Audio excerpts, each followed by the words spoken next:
They say revenge is a dish best served cold. I served mine frozen solid, and it cost my son-in-law $30 million. But it also cost me something far more precious.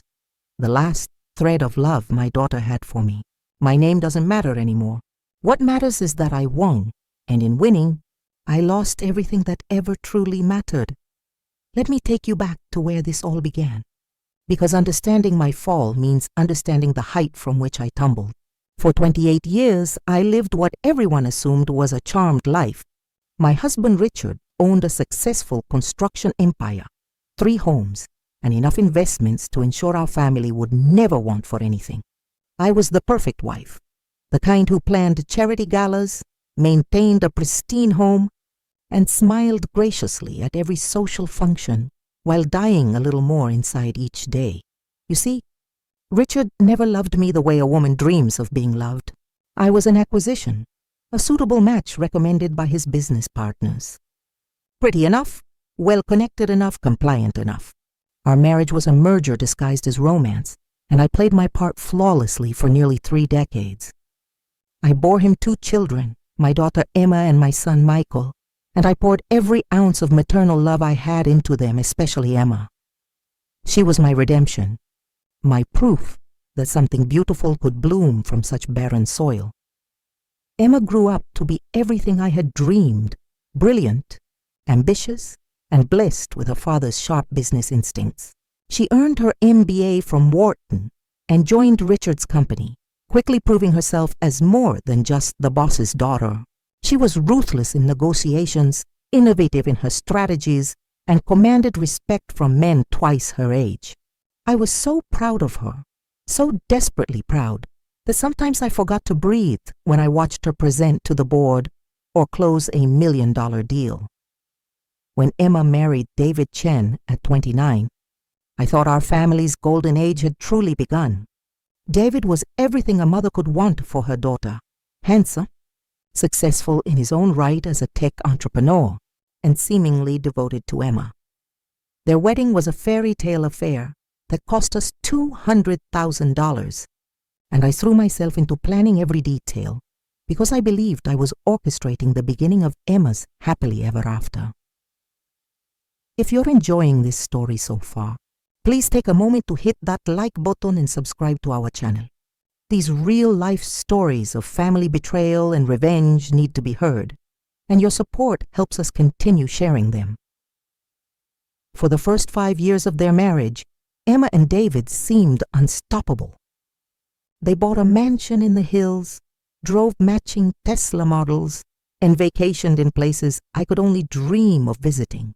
David's tech company went public, making him worth nearly $50 million on paper, while Emma rose to become Richard's second-in-command. They were the golden couple, and I basked in reflected glory at every family gathering and social event. But beneath the surface of my own seemingly perfect life, cracks were spreading like spiderwebs through glass. Richard's business began struggling as the construction industry faced new regulations and environmental challenges. His temper, always quick, became volcanic. He started drinking more, staying out later, and treating me with a coldness that made our house feel like a mausoleum. I found myself walking on eggshells, desperately trying to maintain the facade of marital bliss while slowly suffocating on the inside. The first real blow came when Richard was diagnosed with early-stage Alzheimer's at 62. The doctor said it would progress slowly, but I watched my husband, difficult as he was, begin to fade before my eyes. His business decisions became erratic. He forgot important meetings, signed contracts that made no sense, and began to exhibit the paranoia that would eventually consume him. Emma tried to step in to help manage the company, but Richard's pride wouldn't let him admit he needed her guidance. Within 2 years, the construction empire that had taken Richard 30 years to build was crumbling. Lawsuits piled up from botched projects. Environmental violations resulted in massive fines. Richard's declining mental state made him an easy target for unscrupulous competitors who lured away our best clients with promises he couldn't remember making and contracts he couldn't fulfill. The money that had once seemed endless began disappearing like water through a sieve. I begged Emma to intervene more aggressively, to take control of her father's business before it was too late. But she was dealing with her own problems. David's company had gone through a difficult period, and he was working 18-hour days trying to save it. Emma felt torn between supporting her husband and rescuing her father's legacy. In the end, she chose David, and I watched in horror as everything Richard had built turned to ash. The final collapse came suddenly, like an avalanche that starts with a single pebble. A series of lawsuits from a construction project that had resulted in serious injuries wiped out our remaining assets. The insurance companies refused to pay out, claiming Richard's mental condition voided the policies. Our 3 homes were foreclosed upon within months of each other. Richard's investment portfolio, which I had assumed was safely managed by professionals, turned out to be a house of cards built on leveraged debt that crashed when the market turned. At 63, I found myself essentially homeless, living in a small apartment that Emma and David paid for, surviving on their charity while Richard deteriorated in a state-funded care facility. The woman who had once hosted elaborate dinner parties for 30 guests was now clipping coupons and shopping at discount grocery stores. The humiliation was complete and devastating. But the real betrayal was yet to come, and it would arrive wearing the face of love and family loyalty. Emma, bless her heart, tried to help us financially. She and David established a trust fund that covered Richard's medical expenses and provided me with a modest monthly allowance. It wasn't much, but it was enough to maintain some dignity. For a brief moment, I thought perhaps our family could survive this catastrophe intact. Then I discovered the truth that would ignite the rage that still burns in my chest today. During one of my regular visits to Emma's house, visits that had become increasingly awkward as I struggled to hide my resentment at needing their charity, I overheard a phone conversation that changed everything. David was in his study, speaking in hushed tones, and I caught fragments that made my blood run cold. Yes, I know the trust is bleeding money, but we can't just cut her off. Emma would never forgive me. Look, just restructure the investments to minimize the payouts. She doesn't understand finance anyway. A few more years and the problem will solve itself.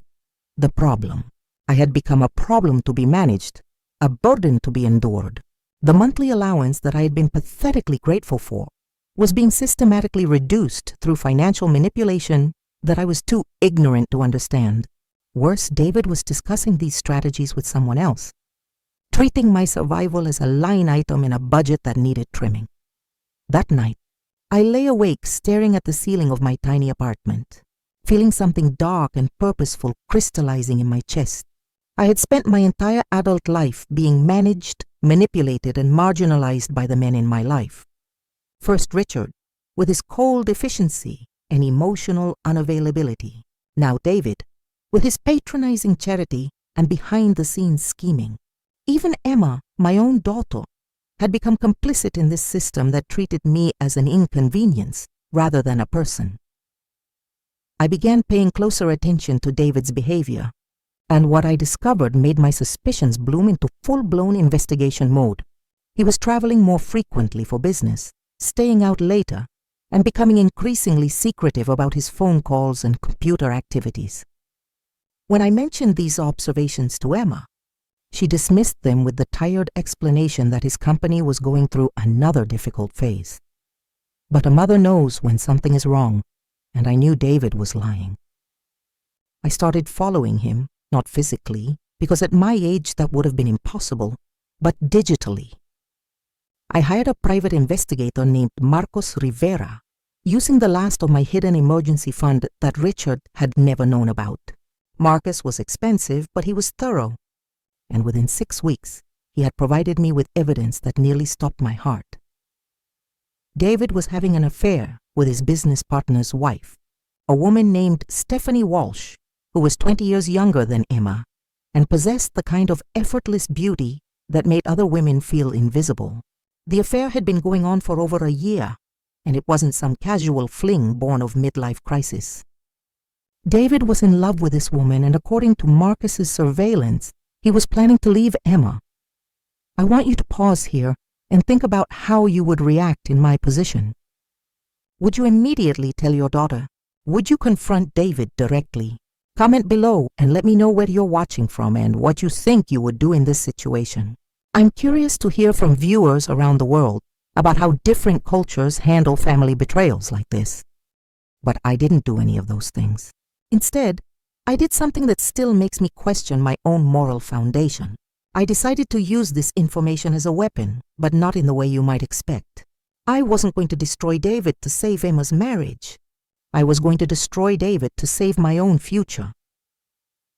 You see, I had learned something crucial from my years of financial devastation. Money is power, and without it, you are completely at the mercy of those who have it. Emma and David controlled my survival through that trust fund, and I had seen how easily that control could be manipulated against me. If David left Emma, she would be devastated, potentially losing half of their combined assets in a divorce. That would mean less money for the trust, less money for my care, and eventually no money at all. So I made a choice that haunts me to this day. Instead of protecting my daughter's heart, I decided to protect my own interests. I instructed Marcus to gather more evidence, to document every detail of David's affair, every financial transaction that might be connected to it, and every possible vulnerability in his business dealings. What we discovered was far more damaging than a simple extramarital affair. David had been funneling money from his company to pay for expensive gifts for Stephanie, lavish trips they took together, and even a secret apartment he had leased for their rendezvous. But more importantly, he had been manipulating Emma's trust fund, the very money that was supposed to support me, to finance these expenditures. The betrayal was multi-layered and devastating. David wasn't just cheating on my daughter, he was stealing from her to pay for the privilege. The monthly allowance that I had been grateful for was actually my own money, money that Emma had contributed to the trust from her inheritance and earnings, being siphoned off to fund David's fantasy life with another woman. Armed with this information, I began to formulate a plan that was both elegant and ruthless. I wouldn't just expose David's affair, I would systematically dismantle his entire financial empire while protecting Emma's assets and ensuring my own security. It would require patience, cunning, and a willingness to sacrifice the moral high ground in favor of practical victory. The first step was gathering more evidence, and this is where the story's title becomes relevant. I needed recordings, not just photographs and financial documents. Marcus had provided plenty of visual evidence of David's infidelity, but I needed David's own words to prove the financial fraud. So I did something that still makes me uncomfortable to remember. I planted recording devices. During one of my regular visits to Emma's house, visits that had become monthly check-ins where I played the role of grateful, dependent mother, I hid tiny digital recording devices in David's study. Marcus had provided me with equipment that was virtually undetectable and could record for weeks on a single charge. I felt like a spy from a movie, but the reality was much more sordid. I was an elderly woman betraying her daughter's trust to spy on her son-in-law.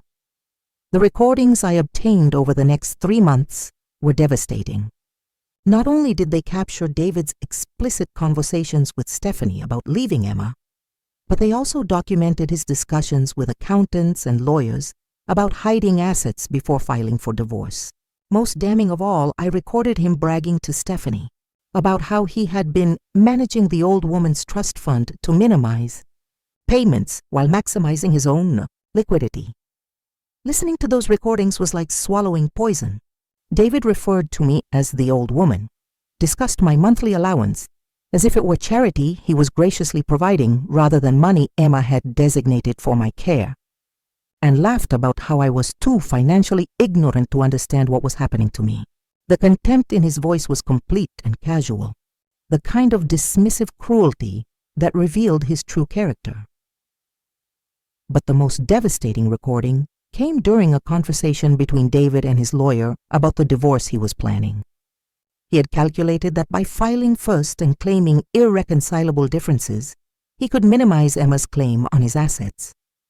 More chillingly, He planned to argue that the trust fund Emma had established for my care was actually marital debt that should be split between them, effectively cutting my support in half. This man was planning to destroy my daughter's life and leave me destitute. And he was doing it with the casual efficiency of someone scheduling a business meeting. The rage I felt listening to that conversation was unlike anything I had ever experienced.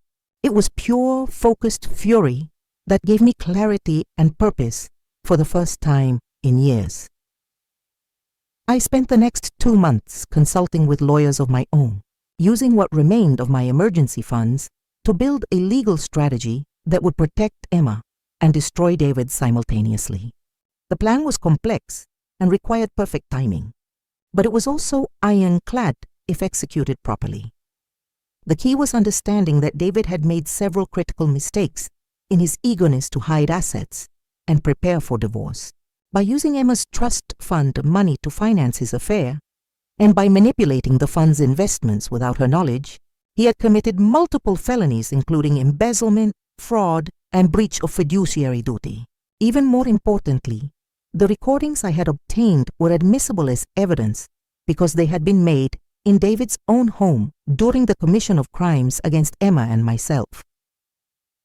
My lawyer, Patricia Chen, yes, the irony of her sharing. David's surname was not lost on me, explained that we could pursue both criminal charges and civil remedies that would not only destroy David financially, but also ensure that Emma retained all of their shared assets.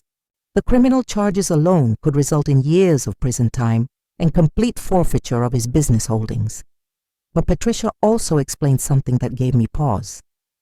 If we pursued this strategy, there would be no way to hide my role in gathering the evidence. Emma would discover that I had been spying on her husband for months, that I had violated her trust and invaded her privacy in the most intimate way possible. Our relationship, already strained by my dependence on her charity, would likely be destroyed completely. I had a choice to make. I could warn Emma about David's planned betrayal, preserve our relationship, and hope that she would protect me in the aftermath. Or I could implement my plan, destroy David utterly, and accept that my daughter would probably never forgive me for the methods I had used. I chose revenge, and that choice has defined every day of my life since. The execution began on a Tuesday morning in March, exactly 9 months after I had first discovered David's affair. Patricia filed criminal charges against David for embezzlement and fraud, simultaneously filing civil suits for damages and asset forfeiture. We had timed the filings to occur just hours before David's planned business trip with Stephanie, ensuring that he would be arrested at the airport in front of her. The recording devices had captured David discussing this trip in detail, including his plans to use it as an opportunity to tell Stephanie about his timeline for leaving Emma. Instead, he was arrested for multiple felonies while Stephanie watched in horror. The local news picked up the story because of the dramatic circumstances and the amounts of money involved. Emma called me within hours of David's arrest, her voice raw with shock and confusion. She had no idea what was happening, no understanding of why her husband was being led away in handcuffs while news cameras rolled.